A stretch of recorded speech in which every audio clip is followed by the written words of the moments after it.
Today we'll talk about how can you select who can send to you message on your Getcontact app. We're going to figure out the solution or know how you can do that on your app. So you just follow these ways, then it's going to work with you. All you have to do, you just go down here, click your menu down here, you just click on it.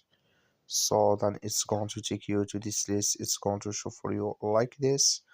Then you click here on settings, you just click here on settings, you come to next step here, you click here on chat privacy settings. So then you click here on messages here, and here can you select who can send message to you here in this list on your Getcontact app. When you just select it here, then you click here on save, so then automatically it's going to save with you. That's all you have to do. That's all. Thank you for watching. Don't forget to support us by liking and subscribe.